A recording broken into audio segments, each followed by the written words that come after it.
नमस्कार, मी श्रीमती राधिका देशमुख आज आपल्या दुसऱ्या सत्रामध्ये स्वागत करते। तर आज आपल्या दुसऱ्या सत्रामध्ये आपल्याला पुढचे मुद्दे अभ्यासायचे आहेत। त्यामध्ये पहिला मुद्दा दिलाय आकृत्यामधील त्रिकोण आणि चौकोन मोजणे। आपल्याला जी आकृती दिली असेल त्यामध्ये त्रिकोण किंवा चौकोन कसे मोजायचे आहेत याचे वेगवेगळे प्रकार आपण याच्यामध्ये अभ्यासणार आहोत। तर त्यामध्ये जो पहिला प्रकार दिला आहे त्यामध्ये आपल्याला चौकोन आणि चौरस मोजायचे आहे। चौकोन आणि चौरस कसे मोजायचे ते इथे एक आकृती दिली आहे। या आकृतीमध्ये आपल्याला चौरस सुद्धा मोजायचे आहेत, चौकोन सुद्धा मोजायचे आहेत। तर मी काय केलं याच्यामध्ये याला आडवे नंबर दिले प्रत्येक डब्याला। जेवढे काही चौरस आले आहेत ना तो उभ्या आडव्या डब्याला नंबर दिले, उभ्या डब्यांना नंबर दिले। आणि नंबर देत असताना इथं काय केलं, हा शेवटचा या शेवटच्या सोबत जोडला, हा शेवट 3 या 3 सोबत जोडला, हा 2 या 2 सोबत जोडला आणि एक हा एकटाच राहिलेला आहे त्याला तसंच ठेवलं। मग आता सगळ्यात पहिले आपण याच्यामध्ये चौरस काढू। चौरस काढण्यासाठी काय करायचं, हा शेवटचा 4चा 4शी गुणाकार करायचा, 4 गुणिला 4 अधिक 3 गुणिला काय येणार 3 अधिक 2 गुणिला 2 आणि हा एक एकटाच आहे तर त्याला 1 नेच गुणायचं म्हणून आले 1 गुणिला 1। तर 4 ची किती होती 16, 3 त्रिक 9, 2 दोन्ही 4 आणि 1 असं जर बेरीज केली तर याची बेरीज येते 30। म्हणजे ही जी आकृती आहे यामध्ये एकूण किती चौरस आहे तर यामध्ये चौरस आहे 30। आता पुढचा प्रश्न, समजा हे झाले चौरस, चौकोन काढायचे आहे। चौकोन किती असते तर चौकोन काढण्यासाठी काय करायचं, हे आडवे डबे एका कंसामध्ये या सगळ्यांची काय करायची बेरीज गुणेला हे जे उभे अंक आहेत याची बेरीज करायची। म्हणजे काय येणार एका कंसामध्ये 1 अधिक 2 अधिक 3 अधिक 4 येथील आपण गुणेला 1 अधिक 2 अधिक 3 अधिक 4। मग आता 4 आणि 3 7, 7 आणि 2 9, 9 ने 10 याची बेरीज 10 होते, याची पण बेरीज 10 होते। म्हणजे 10 गुणिला 10 तर 10 10 100 म्हणजे एकूण चौरस किती येतील 100। मग अशा प्रकारची जर आकृती दिली तर आपल्याला त्यामध्ये चौरस आणि चौकोन काढण्याची एक सोपी पद्धत आहे ते तुम्हाला काढता आली पाहिजे। नंतरची आकृती घेऊ आपण, ही आकृती दिलेली आहे यामध्ये सुद्धा तसंच केलं आहे। सगळ्यात पहिले आडवे नंबर घेतलेले आहेत 1 2 3 4, उभे नंबर घेऊ 1 2 3 4 5। जोडणी कशी करायची आहे, हा शेवट याच्या शेवटाशी जोडायचा। म्हणजे आपल्याला पहिले चौरस काढायचे। चौरस काढण्यासाठी काय करणार आपण 5 गुणिला 4 घेतलं, त्याच्यानंतर 4 गुणिला 3, 3 गुणिला 2 यांना जोडी नाहीये मग यांचाच गुणाकार करायचा। 2 गुणिला 1 तर 4 पंच 20 अधिक 12 अधिक 6 अधिक 2 असं याचं बेरीज जी येते ती बेरीज येते 40। म्हणजे या आकृतीमध्ये एकूण 40 चौरस आहे। त्याच्यानंतर आपल्याला चौकोन काढायचे। चौकोन काढण्यासाठी मी सहज सोपी पद्धत सांगितली। एका कंसामध्ये काय करायची यांची बेरीज करायची 1 अधिक 2 अधिक 3 अधिक 4 गुणेला दुसऱ्या कंसामध्ये याची बेरीज करायची 1 अधिक 2 अधिक 3 अधिक 4 अधिक 5। तेच केलंय 1 अधिक 2 अधिक 3 अधिक 4 अधिक 5 याचा बेरीज गुणेला ही बेरीज, ही बेरीज 10 येते आणि ही बेरीज येते 15। तर 15 गुणिला 10 म्हणजे 150। म्हणजे या आकृतीमध्ये एकूण 150 चौकोन दिले आहेत। पुढचा प्रश्न, आता प्रत्येक वेळेस आकृती अशाच प्रकारची राहील का नाही। जर आकृतीमध्ये सोपी पद्धत लक्षात ठेवायची, एक मोठा चौकोन आहे आणि त्यामध्ये अधिकचं चिन्ह आहे। एक मोठा चौकोन आहे त्यामध्ये अधिकचं काय दिलं आहे चिन्ह दिलं आहे। मग एका मोठ्या चौकोनात जर अधिकचं चिन्ह दिलं असेल तर त्यामध्ये एकूण कोण किती येतील तर मी काय केलं सगळ्यात पहिल्याला नंबर देऊन दिले किती आहे 1 2 3 आणि 4। हे 4 चौकोन आणि सोबतचा हा एक मोठा म्हणजे एकूण 4 अधिक 1 बरोबर 5 चौकोन होतात। एक लक्षात ठेवायचं आपल्याला की जर एका चौकोनात एक अधिकचं चिन्ह आहे त्याच्या आत एक चौकोन दिलंय परत त्यात अधिकचं चिन्ह आहे तर आपल्याला हेच लक्षात ठेवायचं आहे की चौकोनात जर अधिकचं चिन्ह दिलेलं असेल तर त्यामध्ये एकूण किती कोण होतात तर त्यामध्ये एकूण 5 कोण होतात। हे झाले प्रश्न चौकोनावरचे। नंतर आपण अभ्यासू त्रिकोणांची संख्या काढतात। आता त्रिकोण कशी काढायचे तर आपल्याला त्रिकोणाची जर संख्या काढायची असेल तर आपण काय करणार आहे, ही आकृती दिली या आकृतीमध्ये आपल्याला त्रिकोण काढायचे। आता या आकृतीमध्ये काय केल्याचे भाग केलेले आहेत मग आपण याला नंबर द्यायचे। नंबर कसे द्यायचे बघा, याचा जो खालचा हा पाया आहे या पायावर आपण नंबर दिले 1 2 3 आणि 4। किती नंबर दिले 1 2 3 आणि 4 याचे 4 भाग झाले आणि या सगळ्याची काय करायची बेरीज। मग 1 अधिक 2 अधिक 3 अधिक 4 अशी किती होतात एकूण, याची जर बेरीज केली तर ती बेरीज येते 10। मग 1 अधिक 2 अधिक 3 अधिक 4 बरोबर 10। म्हणजे दिलेल्या आकृतीमध्ये एकूण त्रिकोण किती आहेत तर ते 10 आहे। पुढची जी आकृती दिली आहे ती ह्या प्रकारे दिली आहे. याला सुद्धा आपल्याला अशाच प्रकारचं काय करायचं, नंबरिंग करायचं आहे. पण इथं बघा, इथं उभ्या सोबत आडव्या सुद्धा लाईन दिली आहे, म्हणजे या त्रिकोणाचे परत भाग केलेले आहे. मग मी काय सांगितलं, नंबर कुठून देत जायचे, पायाचे. मग हा जर मोठा घेतला हा 1 होईल, हा 2 3 4 आणि 5. या जे सगळ्यांची जर बेरीज केली तो 2 आणि 1 3, 3 आणि 3 6, 6 आणि 4 10, 10 आणि 5 15, म्हणजे याची बेरीज किती होते, 15. तसंच हे बघा, इथं पण नंबर द्या, 1 2 3 4 आणि 5. इथं का नंबर दिले, कारण हे मोठे झाले त्रिकोण, इथपर्यंत जर गेलं हे छोटे त्रिकोण येतील. याची पण बेरीज केली तर ती पण किती येणार, 15. तसेच नंबर कुठे येतील, 1 2 3 4 5. ही पण बेरीज किती येणार, 15. आणि या सगळ्यांची काय करायची, बेरीज करायची. ते 15 अधिक 15 अधिक 15 तर ते होते 45. म्हणजे या आकृतीमध्ये एकूण त्रिकोण किती असतील तर ते मग 45 त्रिकोण. पुढची एक आकृती दिलेली आहे, चौकोनात त्रिकोण दिलेले. इथे चौकोनामध्ये त्रिकोण केले. काय केलेले आहे, या चौकोनामध्ये जर त्रिकोण काढायचे आहे एक सोपी पद्धत आहे. काय सांगितलं तुम्हाला, नंबर देत जायचं. मग याला जर नंबर दिले तर हा बघा, हा 1 2 3 4 5 6 7 आणि 8. एकूण किती भाग झाले याच्यामध्ये, 8 भाग झाले. आणि त्या 8ची काय करायची, दुप्पट. 8 गुणिले 2 किती येतात ते 16. म्हणजे अशा प्रकारे जर चौकोनामध्ये कर्ण बाजू हे करून जर त्रिकोण तयार होत असतील तर त्यामध्ये काढण्यासाठी सगळ्यात पहिले त्याला नंबर द्यायचे. नंबर दिल्यानंतर त्याची काय करायची, दुप्पट करायची. जेवढे एकूण भाग झाले त्याची दुप्पट करायची. आणि ती जेवढी दुप्पट येणार ते म्हणजे त्या आकृतीमध्ये तयार होणारे त्रिकोण. तर हा आपला मुद्दा होता, ज्यामध्ये आपण आकृत्यांमध्ये काय केले आहे, त्रिकोण आणि चौकोन मोजलेले आहेत. नंतरचा जो मुद्दा आपल्याला अभ्यासायचा आहे त्याच्यामध्ये आहे, नंतरच्या मुद्द्यात बैठक व्यवस्था दिली. आता बैठक व्यवस्थेमध्ये कशी विचारली जाते, आता बैठक व्यवस्थेमध्ये सुद्धा एक प्रकारचा क्रम दिला असतो. त्या क्रमानुसार आपल्याला काय करायचं आहे, एक आकृतिबंध तयार करायचा. आणि त्या आकृतिबंधावरून जे काही प्रश्न विचारले असतील त्यावर आपल्याला उत्तर शोधायचे आहे. आता बघा, इथे काय म्हटलं आहे, प्रश्न दिलेला आहे, 5 मुली एका रांगेत अशा बसल्या आहेत. एका रांगेत अशा बसल्या आहेत. रीटा ही उजव्या टोकावर आहे. रीटा उजव्या टोकावर आहे. रीटा नंतर कोण आहे, सीता. रीटा नंतर सीता आहे. सीता ही तिच्या डाव्या बाजूला आहे. कोणाच्या डाव्या बाजूला, रीटाच्या डाव्या बाजूला आहे. त्याच्यानंतर गीता लीनाच्या डाव्या बाजूला आहे. मीना लीनाच्या डाव्या बाजूला आहे, परंतु गीताच्या उजव्या बाजूला आहे.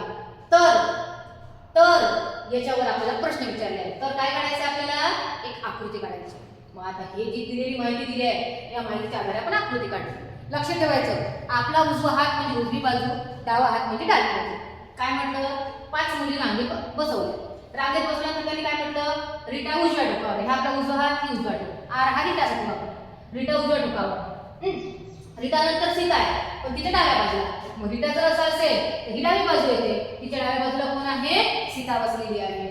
गीता लीनाच्या डाव्या बाजूचा आहे. आता ही गीता इकडे घेतली मी, लीनाची डावी बाजू. लीना जर मदत बसवलं तर लीनाची डावी बाजू ही येणार, ती तिथं बसली आहे. आणि मीना लीनाच्या डाव्या बाजूला आहे. मीना कोणाच्या डाव्या बाजूला आहे, लीनाच्या. तर हा व्यवस्थित क्रम लावून आपल्याला हा आकृतिबंध तयार करायचा असते. आणि हा आकृतिबंध तयार झाल्यानंतर आपल्याला जे काही प्रश्न विचारले आहेत, जसा पहिला प्रश्न दिला आहे की सर्वात प्रथम स्थानावर कोण बसले, तर सर्वात प्रथम स्थानावर आपल्याला कोण बसलेलं दिसते ते शोधा. सर्वात शेवटच्या स्थानावर कोण बसलेला आहे त्याची 4 पर्याय दिले आहे. उजव्या बाजूकडून चौथ्या स्थानावर कोण बसला आहे त्याचं उत्तर शोधायचं आहे. इथं सगळ्यात पहिला प्रश्न विचारला की सर्वात प्रथम स्थानावर कोण बसलेला आहे. तर इथं जे प्रथम स्थान आहे ते हे येणार आहे आणि प्रथम स्थानावर कोण बसलेली आहे, गीता बसली आहे. म्हणजे आपलं उत्तर असणार पर्याय क्रमांक 1. दुसरा प्रश्न आहे सर्वात शेवटच्या स्थानावर कोण आहे, आणि इथून सुरुवात झाली तर शेवटच्या स्थानावर कोण बसलेली आहे, रीटा बसलेली आहे. मग दुसऱ्याचा पर्याय असेल रीटा. उजव्या बाजूकडून चौथ्या स्थानावर, उजवी बाजू कोणती, आपला उजवा हात, त्याकडून कितव्या स्थानावरचं कळायचं, चौथ्या. मोजा मग, हा 1 2 3 आणि 4. कोण दिसते चौथ्यावर, मीना. म्हणून मग उत्तर काय असेल, मीना. पर्याय क्रमांक 2. तर बैठक व्यवस्थेमध्ये अशा प्रकारचं जे काही प्रश्न दिलेला असेल त्यावरून बैठक व्यवस्था कशी आहे ती काढायची आणि ती काढल्यानंतर प्रश्नांची उत्तर द्यायची. नंतर जो आहे नंतरचा भाग, त्यामध्ये आपल्याला बघायचे वय आणि तुलना. आता वय आणि तुलना म्हणजे इथं दोघांच्या वयाची तुलना केलेली असते. मग दोघांच्या वयाची तुलना केल्यानंतर त्याचं उत्तर आपल्याला काढायचं आहे. मग त्यासाठी कारण हे शाब्दिक उदाहरणे असतील, हे शाब्दिक उदाहरण आपल्याला सोडवायचे आहे. मग त्यामध्ये आपण एक उदाहरण पाहू. काय म्हटलंय की एका कुटुंबातील आई व मुलगा, एका कुटुंबातील आई व मुलगा यांचे एकूण वय, आई व मुलाचे एकूण वय वडील व मुलगी यांच्या एकूण वयाचे, आईचं वय मुलाच्या वयाच्या तिप्पट आहे आणि कुटुंबातील सदस्याचे एकूण वय 96 वर्ष इतकं आहे. तर आईचे वय किती? आईचं वय आपल्याला काढायचं. आपल्याला हे चार पर्याय दिलेले आहेत. आता जे काही दिलेली माहिती या प्रश्नामध्ये याच्या आधारे आपल्याला उदाहरण सोडवत जायचं आहे. आता आपल्याला इथं दिलेला पहिला भाग, पहिलं काय दिलं आहे की आई व मुलगा याचं जे वय असेल कोणाच्या वयाच्या एवढं असेल, वडील आणि मुलगीचे. म्हणजे आपण काय म्हणू की आई अधिक मुलगा बरोबर वडील अधिक मुलगी याच्या वयाची बेरीज बरोबर याच्या वयाची बेरीज असेल. बरोबर आहे. दुसरं काय म्हणते, आईचे वय मुलाच्या वयाच्या तिप्पट आहे. आईचं वय हे मुलाच्या वयाच्या तिप्पट आहे म्हणजे 3 गुणेला मुलाचे. पुढचं वाक्य काय म्हटलंय की एकूण वय सर्व सदस्याचे एकूण वय किती वर्ष दिलं आहे? 96 वर्ष. म्हणजे सगळ्यांच्या वयाची बेरीज किती असेल? 96 वर्ष. त्यामध्ये आई, मुलगा, वडील आणि मुलगी आलं 96 वर्ष. आता आपल्याला हे सोडवत असताना हे दिलेलं आहे की आई अधिक मुलगा बरोबर वडील अधिक मुलगी. कोणाचं वय काढायचं? आईचं वय काढायचं आहे. त्यामुळे आईला कसंच ठेवायचं? वडील अधिक मुलग्याच्या जागी आई अधिक मुलग्याची किंमत ठेवायची आहे. मग आपण तेच केलं की आई अधिक मुलगा वडील अधिक मुलीच्या जागी कोणाची किंमत ठेवली? आई अधिक मुलगा. मग काय होणार? आई किती वेळा झाली? 2 वेळा. अधिक मुलगा किती वेळा झाला? 2 वेळा. म्हणजे काय लिहिता येतं? तर इथं हे पण वापरू शकता तुम्ही की आईचे वय 3 गुणेला मुलाचे वय आहे. मग आईचं वय 3 गुणेला मुलाचे वय. हा मुलगा तसाच ठेवला. परत आईच्या जागी काय घेतलं? 3 गुणेला मुलाचं वय प्लस अधिक मुलगा तसाच ठेवला. बरोबर किती दिला आहे? 96. मग आता बघा सगळ्या याच्यामध्ये मुलगा आलेला आहे. हा 3, हा 1 4, 4 1 3 7, 7 आणि 1 8. म्हणजे 8 गुणेला मुलगा बरोबर किती येतं? 96. 8 गुणेला मुलगा बरोबर 96 आहे. तर यावरून मुलाची किंमत काढायची आहे. तर या 8 ने या 96 ला काय करायचं? भागायचं. 8 ने जर 96 ला भागलं तर मुलाचं वय किती येतं? 12 वर्ष. पण इथं मुलाचं वय विचारलंय का? नाही. इथं कोणाचं वय विचारलं आपल्याला? आईचं. आणि आईचं वय काढण्यासाठी आईचं वय हे मुलाच्या वयाचे किती आहे? तिप्पट आहे. 3 गुणेला मुलाचं वय. म्हणून या आईचं वय काढण्यासाठी 3 गुणेला काय केलं आहे? इथं 12 केलं आहे. तर 3 गुणेला 12 म्हणजे किती आलेलं आहे वय? 36 वर्ष. पर्याय दिलाय का आपल्याला? दिलेला आहे. किती आहे? पर्याय क्रमांक 2. हे जे शाब्दिक गणित आहे ज्यामध्ये एकाची दुसऱ्यासोबत तुलना केलेली असते, तर एकेका वाक्यानुसार आपल्याला त्याची मांडणी करायची आहे आणि अचूक मांडणी करून आपल्याला योग्य तो पर्याय निवडायचा आहे. तर यामध्ये कधी कधी काही समीकरणं पण येऊ शकतात. तर तुम्हाला दिलेली माहिती जर योग्य प्रकारे मांडता आली तर तुम्ही बरोबर उदाहरण सोडवू शकता. जर इथं वडिलांचं वय विचारलं असतं तर आपण काय केलं असतं? आई आणि मुलाच्या जागी वडील आणि मुलगी ठेवलं असतं. पण इथं कोणाचं वय विचारलं आहे? आईचं. आणि आईचं वय हे मुलाच्या वयाचे तिप्पट आहे. म्हणून इथं जिथं काही वडील अधिक मुलगा आला तिथं आपण किंमत काय ठेवली? याच्या जागी आई अधिक मुलगा. तर अशा प्रकारे वय आणि तुलनावरचं उदाहरण सोडवता येतं. पुढचा एक प्रकार पाहू आपण. काय म्हटलं याच्यामध्ये की रमेश हा गणेशपेक्षा उंच आहे. आता इथे उंची घेतलेला आहे पण तुला उंचीची आहे की रमेश हा गणेशपेक्षा उंच आहे. सुरेश हा रमेशपेक्षा उंच आहे. रवी हा सुरेशपेक्षा उंच आहे. तर सर्वात उंच कोण? आणि हे 4 आपल्याला काय दिलाय? पर्याय. मी तुम्हाला पहिले सांगितलं एक आकृती बंध जर तयार करता येत असेल तर तो करायचा किंवा जे दिलेली माहिती आहे त्याच्या प्रकारे योग्य रचना करायची. आता इथे छोटा मोठा दिलाय, उंच दिलेला आहे, तुलना केली आहे उंचीची. सगळ्यात पहिले काय म्हटलं? रमेश हा गणेशपेक्षा उंच आहे. इथं मी रमेश कोणापेक्षा उंच आहे? गणेशपेक्षा उंच आहे म्हणजे तो मी मोठा केला. एक लक्षात घ्या आकृती कशी येणार? रमेशसाठी मी आर वापरते. रमेशचा आर, गणेशचा जी. रमेश आणि गणेश मध्ये उंच कोण आहे?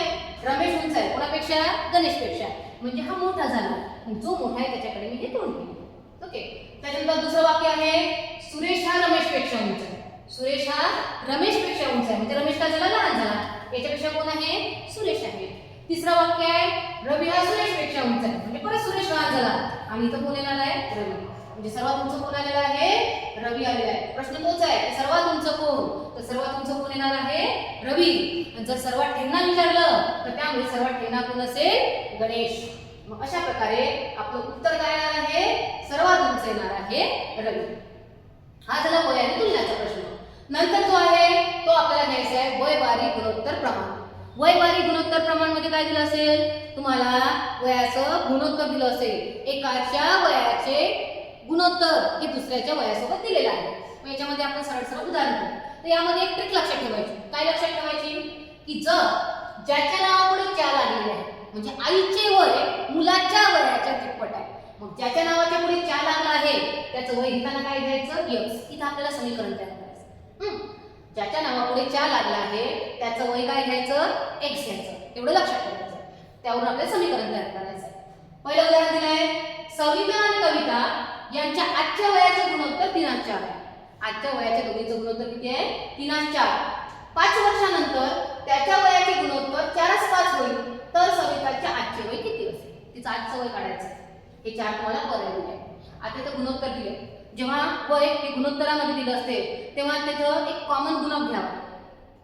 कारण आपल्याला डायरेक्ट जर मी म्हटलं सविताचं वय 3 कविताचं 4 असं आपल्याला घेता नाही येणार.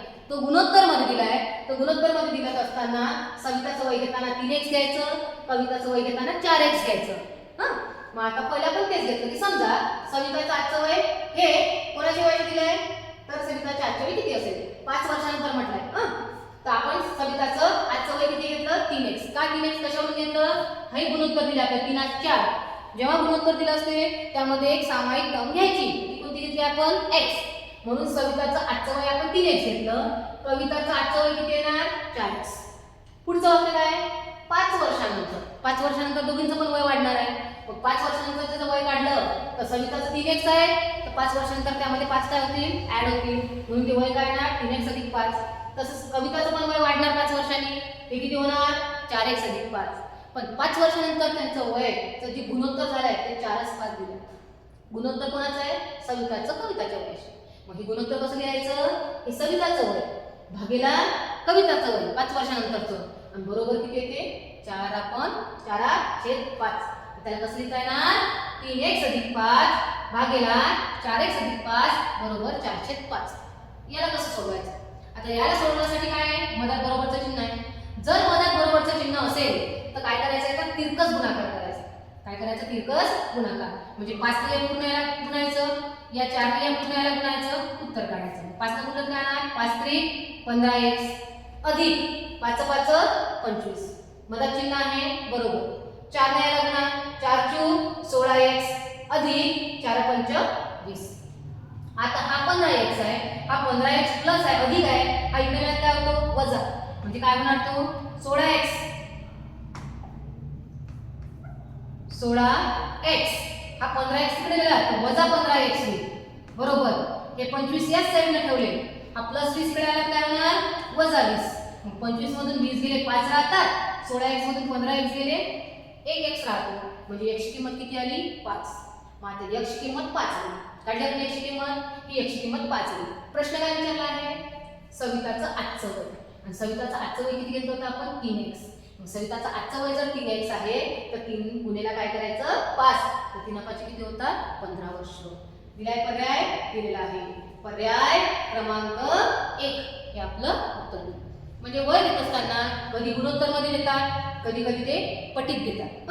इथं गुणोत्तर मध्ये दिलं होतं तर गुणोत्तर मध्ये जर वय दिलं असेल तर त्याच्यासाठी काय लक्षात ठेवायचं? एक सामायिक टर्म घ्यायची आणि ती सामायिक टर्म घेताना काय घ्यायची? x घ्यायची, k घ्यायची. आपण वाटेल ते घेऊ शकतो पण डायरेक्टली नंबर घ्यायचा नाही.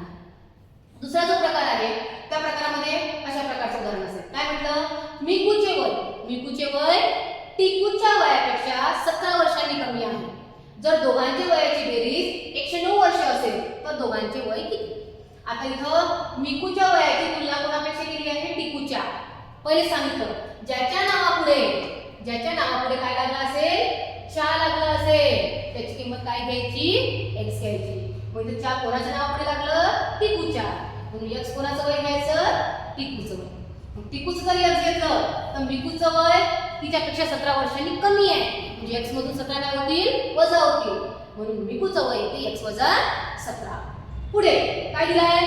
दोघांच्या वयाची बेरीज 109 वर्ष आहे. दोघांचं वय म्हणजे कोणाचं? टिकूचं अधिक मिकूचं. मग दोघांच्या वयाची बेरीज जर आपल्याला 109 वर्ष दिली आहे तर पहिले टिकूचं वय आहे किती? x अधिक मिकूचं वय x + 17 बरोबर किती आहे?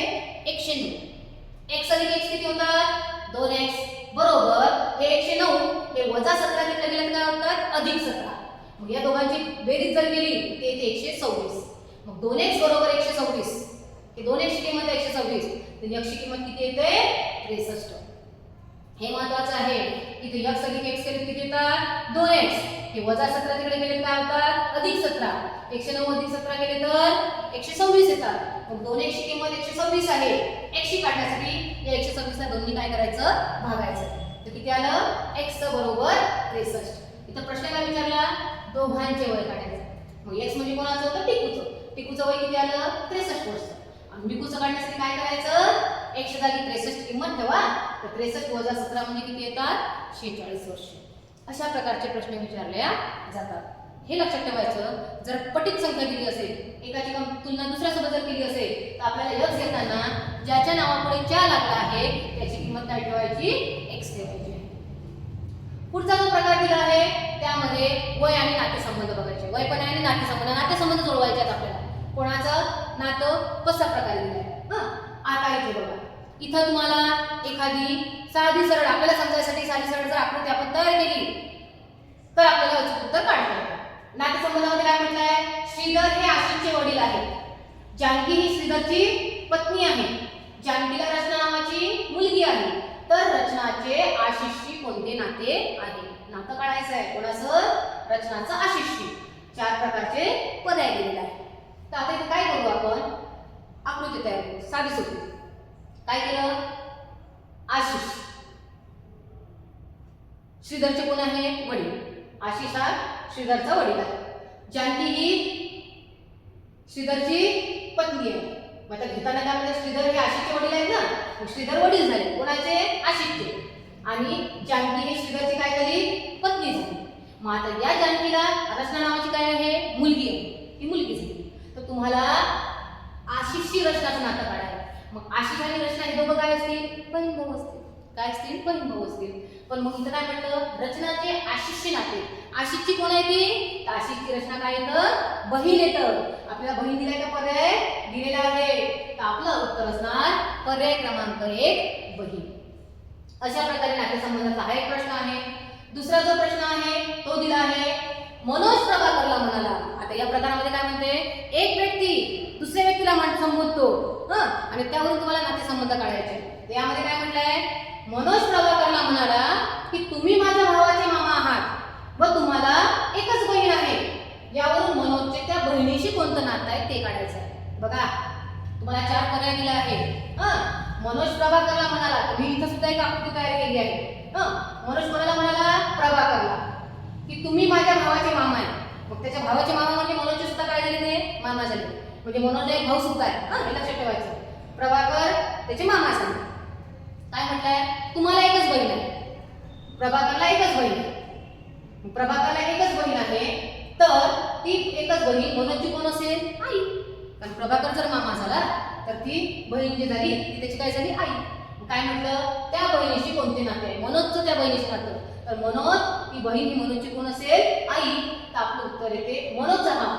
मनोजची ती आई असेल तर मनोज हा त्या बहिणीशी नातं काय प्रभाकरच्या बहिणीशी तर तो तिचा मुलगा असेल. म्हणून आपलं उत्तर आहे पर्याय क्रमांक 4 मुलगा. इथं प्रश्नाची विरोधाभास सुद्धा होऊ शकते. त्या बहिणीचं मनोजशी जर नातं म्हटलं तर बहिणीचं मनोजशी नातं बहीण त्याची आई होणार. पण इथं मनोजचं त्या बहिणीशी नातं विचारलंय. मनोजचं बहिणीशी बहिणीचं मनोजशी नाही मनोजचं बहिणीशी. तर बहिणीशी त्याचं नातं कोणतं आहे बहिणीचा तो काय आहे मुलगा आहे. म्हणून आपला आला पर्याय क्रमांक 4.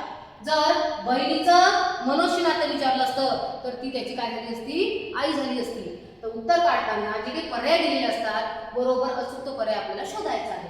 असं जर केलं आपण तर आपल्याला योग्य प्रकारे पर्याय निवडता येतो. मग अशा प्रकारे तर्कशक्ती गणितीय तर्कशक्ती मध्ये आपण या सगळ्या घटकांचा अभ्यास केला आहे. धन्यवाद.